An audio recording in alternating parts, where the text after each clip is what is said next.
My father was abusive in every way, and then when I was 12 years old, he actually publicly killed himself in a place that we were at with our friends and family. Oh, man. To get to the root of a couple of things, I'm going to have to make everybody uncomfortable.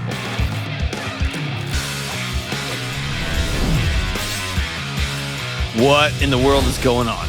This is John with the Dr. John Delony Show, coming to you from Nashville, Tennessee, taking your calls on your mental and emotional health, your relationships, your kids, your spouse, whatever you got going on in your life. I'm so honored to sit with you and figure out what's the next right move, no matter what you're going through. Let's go out to Charleston, South Carolina, and talk to Jane. Hey, Jane, what's going on? Hi, nice to talk to you, John. It's nice to talk to you. What's up? So I have a lot of backstory, but I'll start with the question. Long story short, I'm pretty scared of my DNA. I'm the youngest of 6 kids, and we were abused growing up, and my father suffered from mental illness. And as we grew up, I kind of thought it just made us stronger, but now I'm watching all of my siblings' marriages fall apart, and at this point, I'm the last one married, and so I just want to know if there's a way to avoid pretty much giving into our DNA. Wow. It feels scary when you feel like you're not in control of your own body. And what happens next, huh? Yeah, and I just feel a big sense of impending doom. Yeah. And my husband, I mean, he's just beautifully patient, and I've got a young son, and they're so pure, and I just know that if something were to happen to our marriage, it would be a result of me. It's not true, but I also know that feeling and belief is very real inside your chest, and so I want to honor that, okay? Take me back as much as you feel safe doing so. Tell me about the abuse. Okay. So growing up, again, I was the youngest, so I feel like I saw the least probably. I can't remember most of my childhood as a trauma response. My father was abusive in every way, physically, financially, emotionally, sexually. And we were never stable. We almost got evicted so many times growing up. We had cars repossessed. And then when I was 12 years old, it came to light that he had sexually abused my sisters. He introduced my brothers to porn at a very young age. And my mom kicked him out of the house. And in return, he actually publicly killed himself. And in a place that we were at with our friends and family and stuff. So it was very just out of spite, if that makes sense. And he was bipolar, and me and my siblings, it felt almost like we made it out of that trauma. Like we grew together. It felt like we were almost like battle buddies. And I look up to them more than anything. I still do. And these are the people that I ask for life advice for everything. And then I got married 5 years ago, and 5 of us were married at the time. And as of right now, it looks like by the end of this year, I will be the only one of us married. And when I speak to them about it, it's all either them struggling with traits that my dad had, or struggling with just PTSD, trauma, Sure. and acting out from that side of things. Oh, man. This is tricky in this setting, okay? So before I start, and there's a couple of reasons why, because to get to the root of a couple of things, I'm going to have to make everybody uncomfortable, okay? And normally I would never do that if I'm sitting with you in the first time I've met you, okay? So mostly what I'm going to say is going to be something that I want you to promise me you'll go meet with a professional, okay? And this will take place over a series of weeks, if not months, okay? Okay.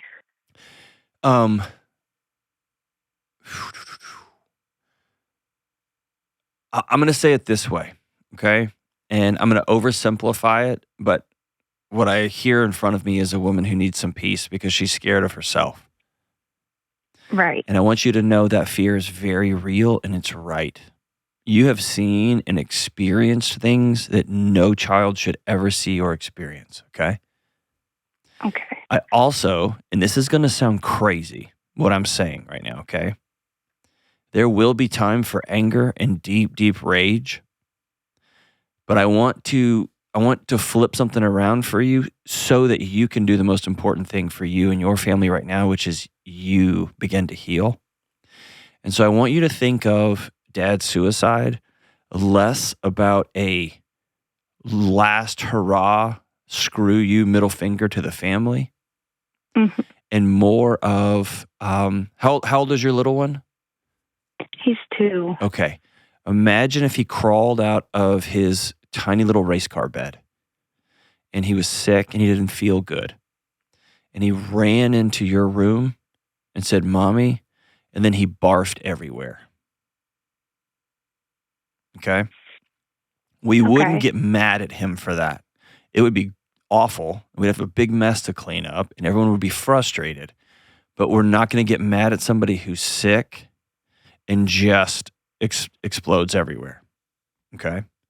So if you reframe, I'm not letting your dad off the hook. I'm not minimizing how awful it is, but what I want you to do is take that fear and that anger and exhale it and begin to say, okay, I have to look in the mirror and I have to ask myself, what am I going to do next?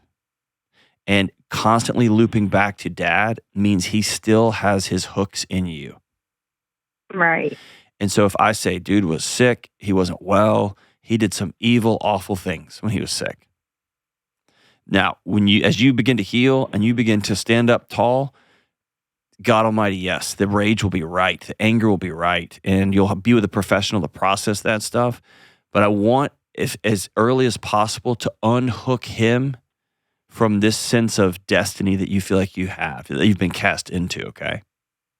Okay. Here's the second thing, and this is really scary. You and your siblings survive together, right? Your healing journey sounds like it's going to be on your own, apart from them. Yeah.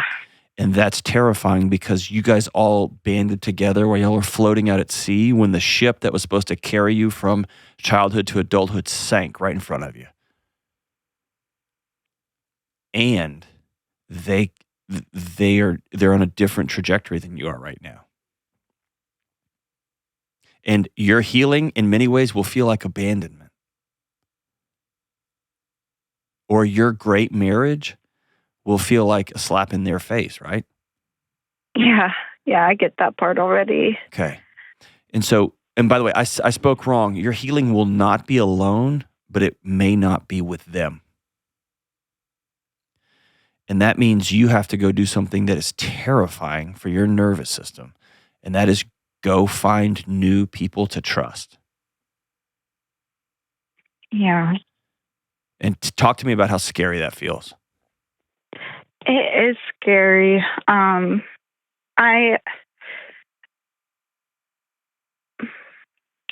It's really scary, and it's hard because they're all my role models, and so it's like, to me, I don't think they are, Jane.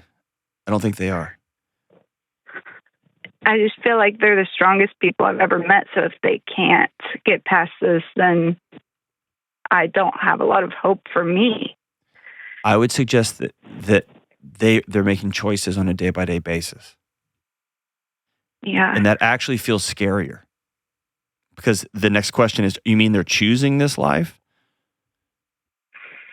Right. And so the hard truth that I would give them if they called in is, I'll never, ever kick somebody out of the table, sitting at a table with me when they're constantly going back to the well with things like addiction, things like anger, things like rage, things like feeling like intimacy is terrifying, because all those things are true. And I would not do this show. I wouldn't sit with hurting people if I did not believe in the power and the resilience of people and their communities to heal. Yeah. And so what I think a reframe is y'all survived together, and in many ways, they kept you afloat when you were a little girl. You didn't drown because they kept reaching out and holding you, right? That doesn't mean they're going to be the architects that help you build your new home on shore. Right. And there's a strange way this might flip over time. You, in fact, might become the beacon of light for them. Wow. And that's how people survive together. Sometimes somebody jumps on their grenade for everybody, and then the rest of the survivors pick up that person and carries them to the medic. Yeah, I see that. And so you're choosing to go sit with a trauma therapist. And what we're trying to do is teach our body that family is the thing that will, like, connectivity, deep, powerful, trusting, safe relationships, that's oxygen. We all have to have that. And for your sweet little 12-year-old body, that is a nightmare. Yeah. Right? And so that's what quote unquote healing is. Healing does not mean what happened didn't happen. It doesn't mean we're just going to forgive and forget and go skipping down the road. What it means is, as for you and your house and that sweet little 2-year-old that you see every morning, I'm going to live my life in a way, and it's going to come with scars. It's going to come with late nights. It's going to come with pain. And I am going to, the family tree changes with me. Right. That's what I want. I want to change the family tree. And my mom, she always taught us growing up, she would say, this is a terrible thing that happened to you guys. This is awful. But you do not get to take this with you out in the world and treat people like it's their fault. This does not become your spouse's problem when you grow up. Like, yeah, but hold on. That's somebody hitting you with a 2x4 and then telling you you're not allowed to cry in public. And your mom may be a sweet woman, but deep down, there's also a part of you as a 12-year-old girl saying, will some adult in this house please protect us? Yeah. Right? Yeah. And so part of your healing journey is going to come with a ton of rage for her too.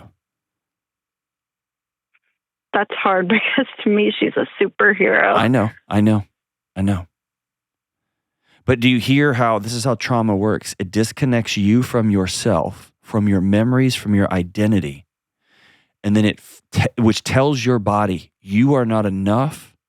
You are not lovable. You must attach yourself to other people immediately or you're going to drown. And when you're 12, that's true. When you're 25 or 35, it's no longer true.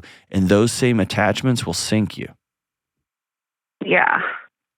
And I'm not saying hate your mom. I had a mental health professional tell me, like, if you don't say F you to your family, and I just walked out of the office. I was like, you're an idiot. Okay? But until you allow that 12-year-old girl that's still trying to protect you, still looking around with her head on a swivel saying, oh my gosh, what kind of electric home do I live in? Until you free that little girl, your body would be failing you in the present if it wasn't still looking for threats everywhere. Yeah, and I feel like I'm looking for threats everywhere. Exactly. And the demon for you is you think you're the threat. I feel like I am. I see, I think it's just so scary because I see traits of my dad and myself. Tell me about it. Tell me about him. Well, I loved him. Stop. Tell me the traits, because you're already looping back to protect, which is what kids do when they've been abused. You can't defend him on this show. I want to talk to you. Okay. The trait specifically is rage. Okay. I tried to go to therapy and I went to 2 sessions, and she wanted me to get actually diagnosed, and I have not done that. But she said she believes I have a panic disorder that gives me rage episodes. And before I had my son, I kind of coped with it by working out or, and I know this isn't a good thing, or taking like a THC gummy, and it would just chill me out. But, you know, when I feel rage, I'm with a toddler all day, and I just kind of shut down, and I'm like, why do I feel this way? And it's like, if the slightest little thing in a plan changes, specifically on my husband's part, I just get so mad inside, and I see that it's not reasonable, and I still feel that way. Jane, your body is working perfectly. Perfectly. It has run this script before. And by the way, never beat yourself up for a THC gummy. They may have saved your life. It's not a good long-term strategy, but you did what you needed to do to survive. But I want you to look for trauma-informed counselor in your area. Okay. Okay. And on the first session, I want you to tell them, I've got gaps in my memory. I come from a very abusive household.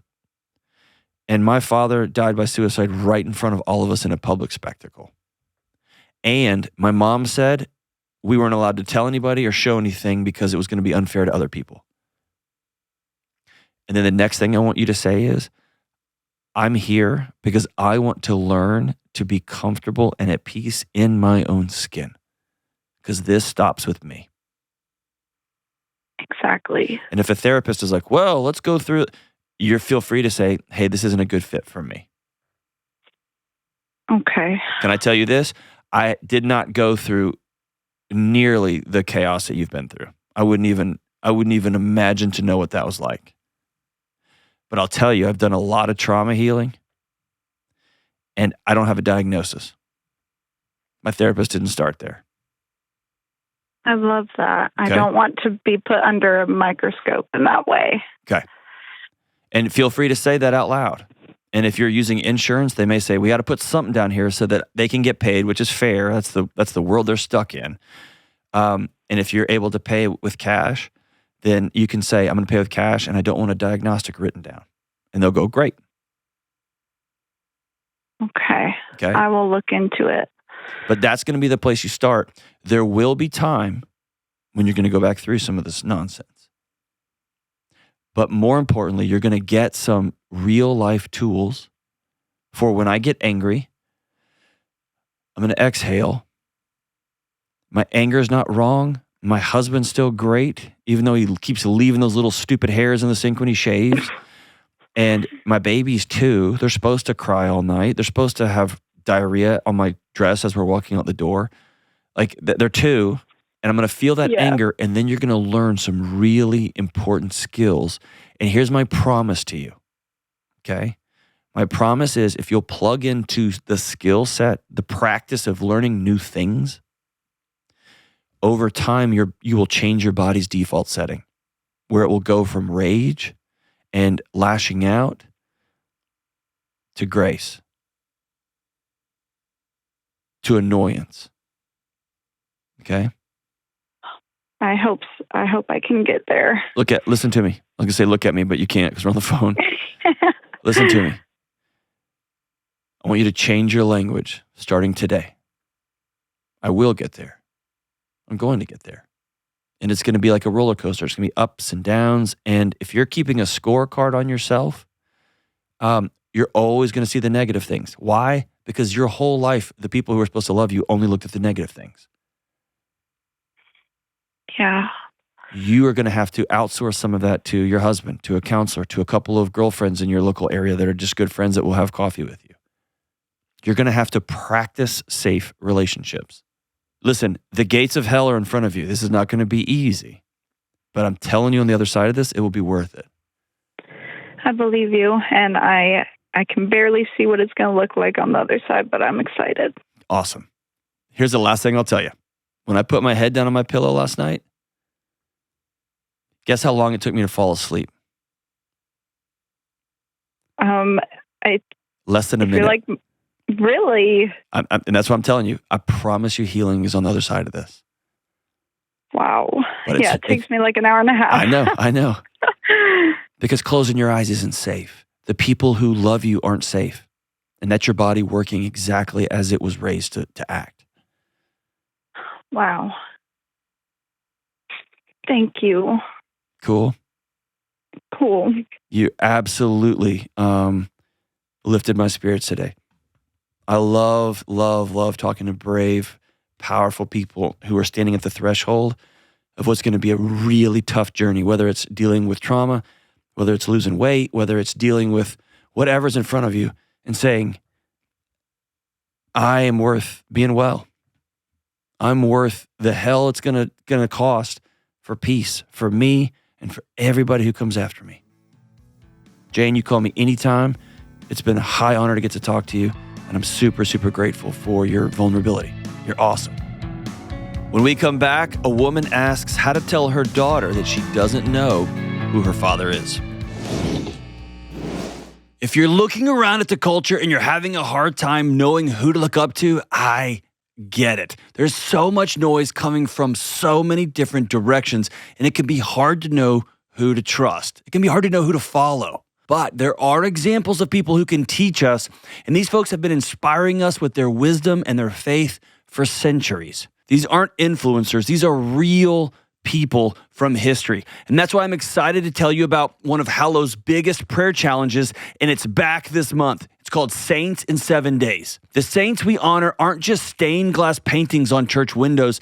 They were real living people devoted to God no matter the cost. During this challenge, you're going to learn how we can apply their faithfulness to our lives today. Saints in 7 Days also features Gwen Stefani teaching about Queen Esther, Michael Iskander from Amazon's hit series House of David talking about King David, and so many more. The saints aren't just stories from the past, they're real life examples for living with purpose, humility, and genuine faith, especially during this time when it feels like the world has lost its mind. Join the Saints in 7 Days prayer challenge on Hallow today, and you're going to get 3 months of Hallow for free at hallow.com/Delony. That's Hallow, HALLOW.com/Delony. All right, we are back. Take 2 seconds and hit the subscribe button. Hit that subscribe button. It makes such a difference whether you're listening to us on podcast, watching us on the YouTubes, wherever you happen to be, or if you're just watching this clip on Instagram or wherever. Hit the like and subscribe button. It just lifts everything in the show. It doesn't cost any money, and you're going to help out so many people around you. Let's go out to Taylor in Springfield, Massachusetts. Taylor, Springfield up north, up there-ish, by Boston. All right, what's up, Taylor? Well, my question is, how do I have the conversation with my teen daughter, she's 15, about the fact that I have no idea who her father is? Oh, boy. Tell me about it.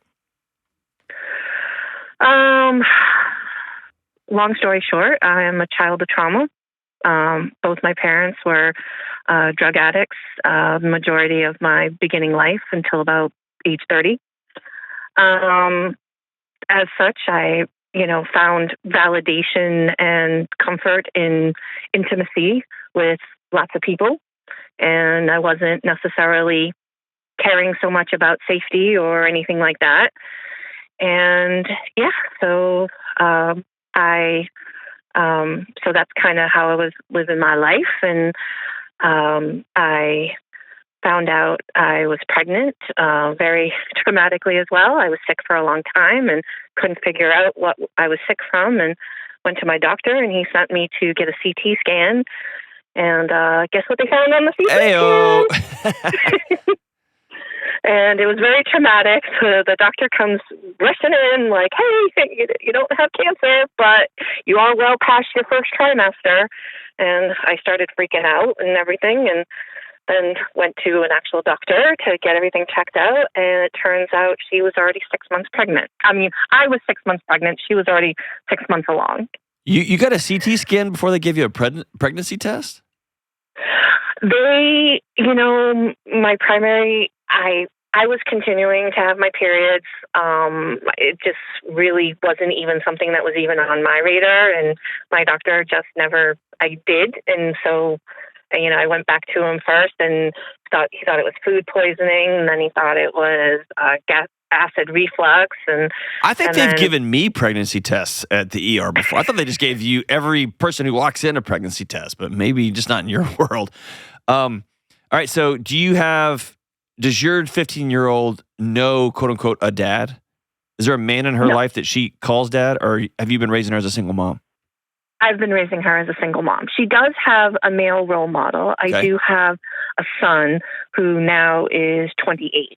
Okay. So she has had a positive male figure in her life, but not a dad. And they do not have any type of dad relationship at all. Okay. Tell me about your fear or what you're nervous about, or tell me why you're calling. I'm calling because I just don't even know what to say. I mean, first of all, I have so much shame. Okay. So much shame. Can I interrupt you right here? Sure. That ends today. And let me tell you why. I'm hearing a girl, not a woman right now. I'm hearing a girl who survived. And if you could go back and talk to 12, 13, 14, 17, 19-year-old you would grab that girl and hug her so tight and say, I got you. And there was nobody there for you. So I'm going to say this politely, but not very politely. How dare you judge teenage you? That girl survived. And she survived in unhealthy ways, fair. But that shame, man, you made it. If I've got shame on anybody, it's mom and dad, who, by the way, had their own demons, right? Right.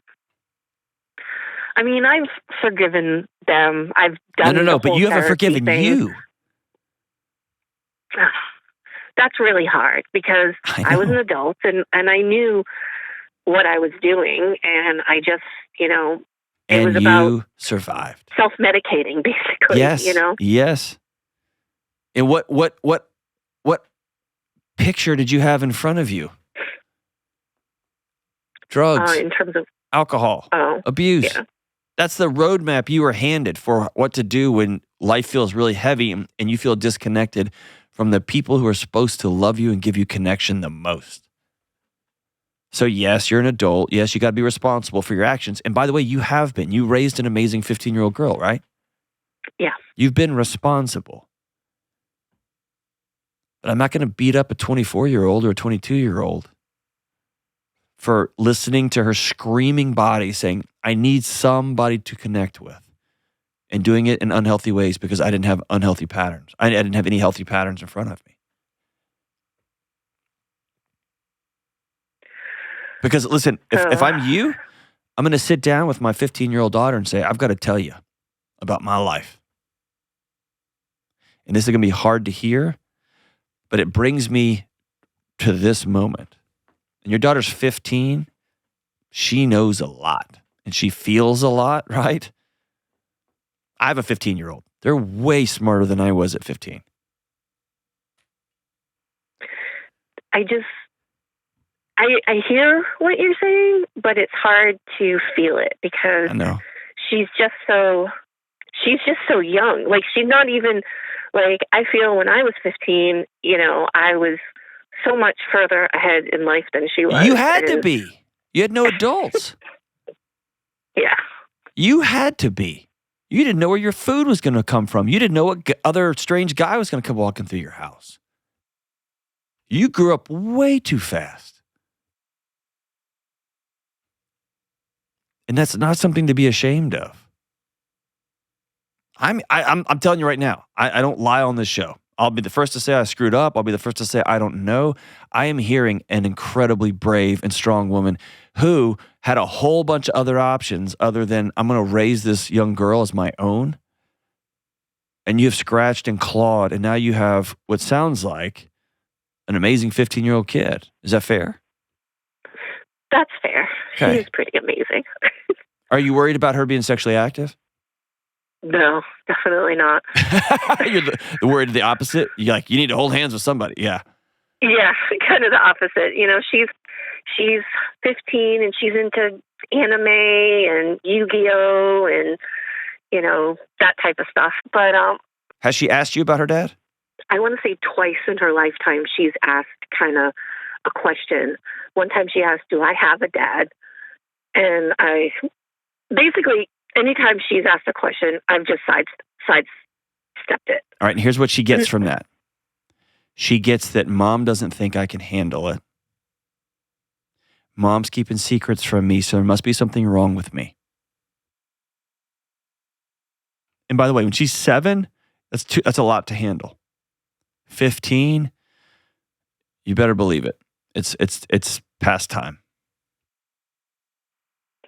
I've been kicking the can down the road. That's right. Because I just don't have any answers to give her. Yes, you do. Yes, you do. You have the most important answer, which is, I don't know. The truth. You have the truth. I don't know who he is. I made some choices that I'm not proud of in an effort to survive. And I have scratched and clawed to give you a life that I didn't have, and I think I'm doing a pretty good job. But here's the truth. I don't know who your dad is. I was with multiple people during that time. I'm not proud of it. If I could go back and change it, I would, but I wouldn't have you, and I wouldn't change that. And I'll answer any question you got. But there's an opportunity that y'all walk away from this where your daughter's both curious about who her dad is. And by the way, she's going to get 23andMe. She's going to go down every avenue, try to figure out who he is. And she's going to have a sense that my mom is 1,000 times stronger than I knew her to be, which makes you way safer of a parent for her. I just don't want her to look at me differently, I know. But honestly, that's you judging you, not her.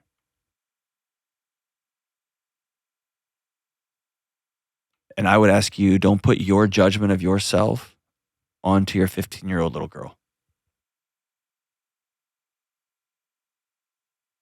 Because right now she's judging herself, wondering what is so bad about me that mom won't even tell me who dad is. Oh, God. You get what I'm saying?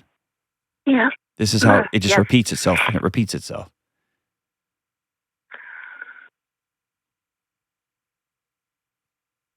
Oh, God. The conversation's going to be so hard. Yeah. And here's how I would recommend. I'd recommend you even write it out. Write it down and tell your daughter you want to read her a story. And be honest and say, I have tried to shield you and protect you from this story because I'm scared about how you're going to judge me. I don't want you to think evil and bad about grandma, about granddad. But I also think in an effort to protect you and shield you from all of this, I've also made you feel a little bit crazy. Because 15-year-olds are real perceptive. They have to be. That's how they survive.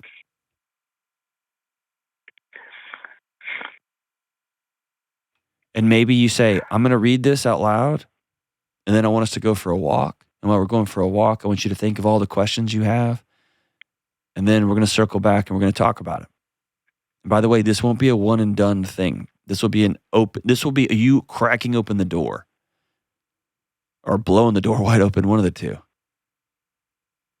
And then letting her know, I will answer any question you ever come to me with. I won't, not graphically, right? I'm not going to go into graphic detail, but I'll answer any question you got. And here's how she's going to look at you. Sure, she's 15, for God's sakes, right? There's a reason we don't let 15-year-olds buy beer. Who knows how they're going to react? Yeah. But ultimately, the meta lesson here over time will be, my mom has seen everything. So there's nothing I'm going to run into in the world that she hasn't been through herself. My mother always tells me the truth. And so when you say I'm worried about how she's going to look at me, I want you to consider she might look at you as the single safest person she's ever known.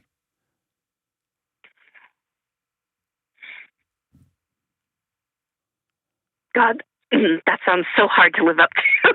I know. Oh, God. I know. But the shame ends with this call. Not beating up surviving me anymore. Yeah. I have to forgive myself, but it's really hard to do that. None of this will be easy.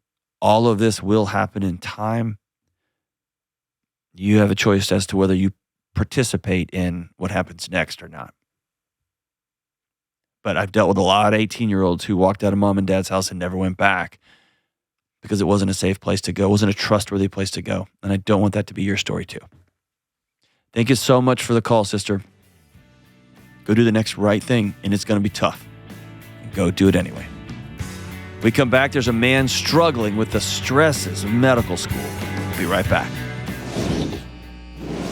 I love poncho shirts. I'm wearing one right now. And as the mornings are starting to get cooler, I get to pull out my favorite poncho shirts, the comfortable performance denims, and their amazing soft flannels.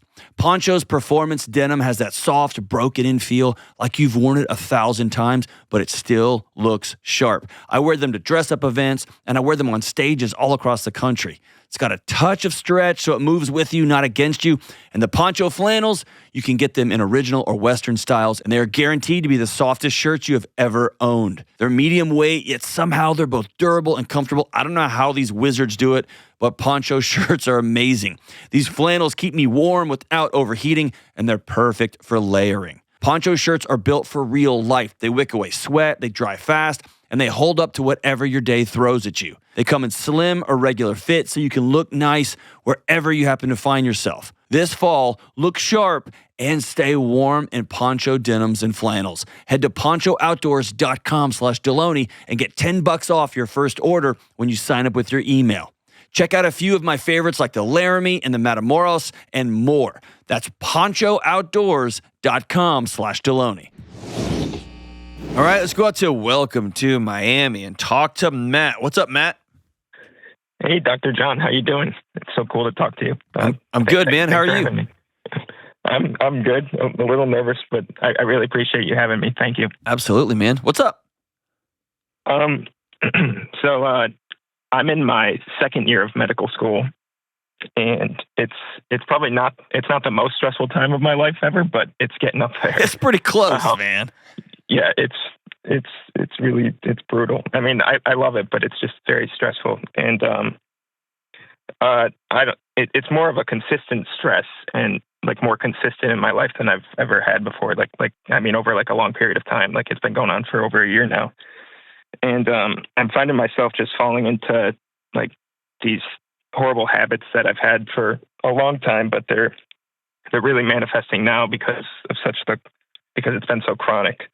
And I'm just wondering how I can break this cycle of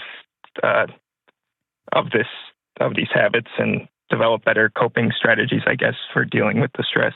Man, that's a great question, dude. Tell me about the stresses you're feeling. Where are they coming from and what are they? Well, of course, classes. I mean, you got to do hundreds of lectures for one exam, and it's just I'm worried I'm not going to get it done in time or do well or pass. Or have you ever not got it done? Ever? I mean, yeah, I've failed before, but I've made it here. So. You're still in med school. So whose voice is that? Yeah, I don't know. It's just me. Is it Dad's voice? No, I mean, I don't think so. I've been asked that question many times in my interviews and stuff because he's in the medical field as well. And, people think that I just went into this field because of him. And I mean, of course he was an influence, but really, I do really want to do this. But it's, I'm not really sure who it is. I guess it's myself hating myself. Yeah. I guess because of the habits, because of what I'm doing, What are these habits that are worth hating yourself over? Well, the one that bothers me the most is pornography use. Okay. It makes me feel disgusted with myself, and okay, and I just can't get over that. another major one is I rip my hair out when I'm like, sometimes I don't even know that I'm doing it while I'm studying. And what's the clinical name for that? Trickle something mania, trichomania. I forget. I'm not even going to give it to you. I want you to go look it up. Yeah, I'll do my research. So you've got two coping behaviors that you don't like. Mm-hmm. One is considered some form of self-harm. Mm-hmm. The other is a fake sense of connection or a fake sense of aliveness, if you will. Mm-hmm. And so my deeper question is, why does my friend Matt, a second-year med student, why does he not like being in his own skin?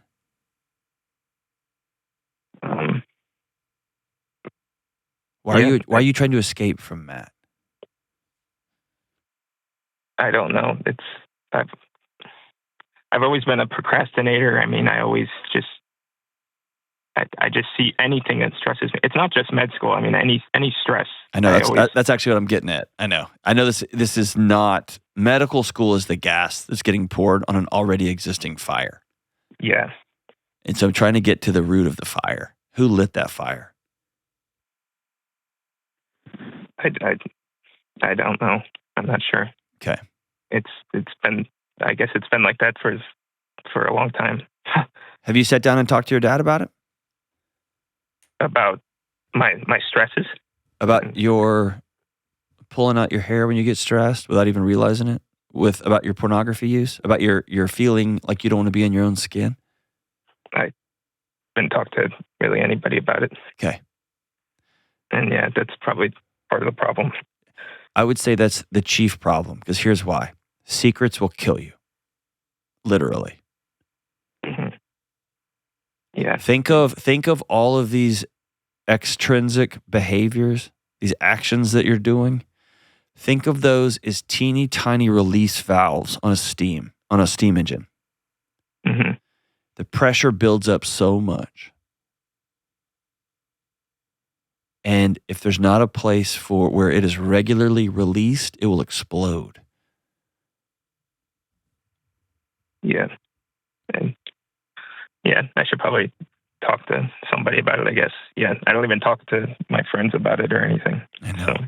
And can I tell you, I spent my whole career sitting with guys just like you, and it's rare that I am as concerned about somebody as I am of you, because you're getting close to the edge, aren't you? I mean, I'm hanging in there. There's been worse times. That's not what I asked. You're getting close, aren't you? I mean, no, I don't know. I don't know. I'm okay right now, but I'm just worried that I know this is only the second year, it's gonna get more stressful than this, and I don't want it. Like it's hard to see how it could be tougher than this, and I can't imagine that. And I just want to fix this now before things get worse. So let me reframe your statement, okay? I don't think you're broken. Yeah. I think you're not well, but I don't think you're broken. Yeah, I don't think so either, but... Okay. You have some strange cocktail of shame and silence and performance and duty wound so deeply inside your chest that it is desperately trying to get out. Yeah, that's for sure. And I'm going to tell you right now, it will make its way out. And always the best way is sitting down and you controlling the release. Yeah. Here in Nashville, there's a big lake called Percy Priest. It's a man-made lake. Mm-hmm. And at regular intervals, they sound these huge alarms, and then they raise the dam and they release a whole bunch of water. Mm-hmm. They do it under control at regular intervals, and they let everybody know it's coming. If they didn't do that, there would come a point when the dam breaks. And it blows up the dam, blows up the lake, and everybody downstream suffers the consequences. Yeah, that's definitely true. Because when if I start ripping my hair out or watching pornography again, then I start getting mad at myself, and it makes me mad at everyone around me. That's right. Anybody I'm around, and I don't even know why I'm mad at them. But then they withdraw, and then you white knuckle it, and then it comes back stronger, and you do it again. Yeah. Right? Yeah. Especially when there's about to be an exam or something, and I have to be alone to study, and it's just like a never-ending cycle. That's right. So here's an amazing situation you find yourself in. At your medical school, I promise you, and I know this because I've sat with these folks, there are professionals who are trained for just this moment, and I promise you there are other students sitting by you in class that you don't even know who are going through the exact same thing. Sure, yeah. And so, with your insane tuition that you pay, you also pay for counseling and medical resources. Yeah. You also have a dad who's in the medical profession. What's your dad do? What's his specialty? He's an obstetrician. Okay. Is he a safe, trustworthy guy? Oh, yeah. Yeah, he's great. How does he handle his emotions? Is he open about them? No. Okay. Never doesn't talk about them. Okay. So I don't know. So you don't know. So what I want you to hear, what you just said, is you've created an image that my dad is great and that he handles all this stuff with grace and that he's just the perfect picture. But it's kind of like he's a living Instagram reel of one of those fitness influencers that just takes their shirt off and they got all these abs and they're like, follow my 7-step plan for abs. Yeah. You actually don't know how he's doing it all. Yeah, no, I guess I really don't. And so if he's a safe person, it'd be a pretty awesome thing if you could say, Dad, I want to take you out to breakfast. I'm not doing okay. But if you lead with, I'm in my second year and it's just getting really hard, he's going to give you the same speech that all physicians give, which is, yep, that's a tough one, man. You just gotta buckle down. That's what he's gonna tell you, right? That's literally what they all say. Of course. If you say, Dad, obviously I'm struggling second year medical school, I know, but I found that I hate myself, and I'm pulling out clumps of hair. I'm struggling with pornography. I'm not okay, and you're the safest guy I know to talk to. If you do that level of vulnerability with him, there's two things that can happen. He can have a tear come out of his eye and reach across that table and grab your hand and say, brother, I've been there. Or he can say, well, you're going to have to suck it up. And if he does that, that means he's not ready, not you. Yeah, I don't think he would do that. He would do the first one. So give him the chance. Okay. I've got a whole bunch of graduate school and tons of experience. Man, if for nothing else, I can help my wife and my kids and my close friends and family have a little bit better lives. It's way more important to me than strangers. Okay? Yeah. Yeah. Do I have your promise you'll do that before this week is over? Yeah. Talk to him. Yep. Are y'all in the same community? I can. I was gonna see him this weekend, so yeah. Okay. Give him a heads up and say, Dad, I need to talk to you privately for a couple of hours this weekend. Can I take you to coffee or to breakfast? Mm-hmm. Okay. Yeah. Okay. Yeah. And here's the second thing. Before today is over, I want you to have made an appointment with your counseling center at your university, okay? Mm-hmm. Make me 2 promises. Will you make me 2 promises? I can do that. I'll tell the entire truth. Yeah. Well, always. To a therapist. And number 2, I will continue to understand I'm not broken. There's not something wrong with me. I'm just struggling right now. Yeah. Okay? I can do that. I feel like you're going back to solve it, Matt, on me. Say that again. I feel like you're going back to, all right, I'm just going to solve it. I'm going to put it in my list, and I'm going to put it in my day planner, and I'm just going to crush it and drag it and go. I don't want you to do that. I want you to actually feel this one. No, I definitely feel it. I just, This is you, Matt. This is you surrendering. What I'm doing is not working, and I want to be a physician. I'm not doing this just because my dad did. I want to do this, and I've got to learn some new skills. That's cool. Yeah, that's another thing too. How can I be a physician if I'm feeling this way? You know, I can't help other people if I'm like this. And well, number one, I promise you, trying to get help myself. I wouldn't have a job if physicians and attorneys and other folks didn't get all the way through without dealing with their own stuff. That's how I got started in this world. Okay. And I don't want that life for you. The practice of medicine is crazy enough with all the regulations and boards and insurance. It's hard enough just to love and care for a patient. Mm-hmm. But that starts with you saying, I'm worth being loved myself. Okay? So hear me say, brother, I'm worried about you. And I want you to make that call today to your counseling center, get on the books. Hopefully they'll get you in by next week. It's early enough in the semester that maybe they can get you in this week before the weekend's over.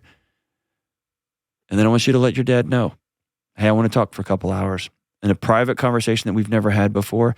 And it's probably going to be good for you because it's going to feel nervous and embarrassing and big. Write it all down and tell your dad, I got to read this to you because that's the best way I could just be completely honest with you. And make sure you tell him, I don't need a year 2 lecture on just suck it up. I'm not okay. I'm starting to hate myself. And I got into this to help other people have better lives and feel good. And I decided I'm worth that too. Can you help me, Dad? And remember this, if he doesn't respond in a helpful or healing way, that's because he's got stuff. It's not because there's something wrong with you. You'll walk away knowing, okay, he's not going to be my person. I'm going to double down on my school resources and I'm going to go from there. I'm really honored that you called me, Matt. And I can't tell you, I can't count the number of young med students and law students and nursing students and theology students, folks whose whole lives are dedicated to helping other people who are have been in the exact same boat you're in. You're not alone, my brother. You got work to do. You got to learn some new strategies. It's a terrible mistress. Pulling your hair out is not a healthy coping strategy. But I promise you can get there. It's going to take some work, but you can get there. In a couple years, I want you to send me your graduation announcement because I think you're going to do a great, great job. Few physicians will be as compassionate as you are when somebody who's hurting walks in the front door. We'll be right back. Everybody hears about supplements. Supplements at the grocery store, supplements on the internet. We all hear about how important supplements are. And most of what you see on the shelves at your local store is garbage. Most of the stuff you swipe up to look at on Instagram, garbage. It's a lot of fancy labels with cool names and zero substance. I'm not playing that game, and I've never played that game, and neither is Thorne. I've been taking Thorne supplements for more than a decade. They're pure, they're clean, and I trust Thorne supplements enough to give them to my family. Yes, that includes my kids. Whether you're a serious athlete, a mom on the go, or a dad trying to show up for his family after a long, long day of work, you deserve the best, and that is Thorne. 35% of Thorne's employees work in quality control. They reject 15% of their raw materials because good enough is not good enough for Thorne. It's why professional athletes, Olympic teams, and 60,000 plus doctors trust Thorne, and that's why I trust them too. Stop guessing and crossing your fingers about what's going into your body. Take what it needs and nothing it doesn't. Go to thorne.com/U/Delony to get 25% off your entire order when you create an account. That's THORNE, thorne.com/U/Delony to get the supplements that your body was meant to have. All right, Kelly, something great happened. What happened? So this caller asked to remain anonymous, so we are going to call her Sarah. And she writes, I started listening to Dr. Delony's podcast in late 2022. I binged the podcast until I was completely caught up and still listen to every episode as soon as it drops. When I started listening, I started to understand how scary and dangerous my relationship was. The part of the ups and downs of our relationships should not include cheating, abuse, and loneliness. Oh, man. I started to really see my 19-year marriage for what it was, not what it could be. I started taking the next right step. I almost did not make it out, but I did. I'm a year post-divorce and living a life I never knew I could have. I know divorce is not something to typically celebrate. However, in my case, it might have saved my life. Thank you for understanding. Thank you for helping me understand that the next right step might be hard, but worth it. Amen, amen, amen. I'm proud of you, Sarah. And for everybody out there, this was a difficult show. For everybody out there who's looking in the mirror saying, I can't keep doing life like I'm doing right now, and the pain of change is going to be tremendous, remember Sarah's words. You can't even imagine the peace on the other side. And it is hard, and it's worth every step. Love you guys. It's an honor to walk with you. See you soon.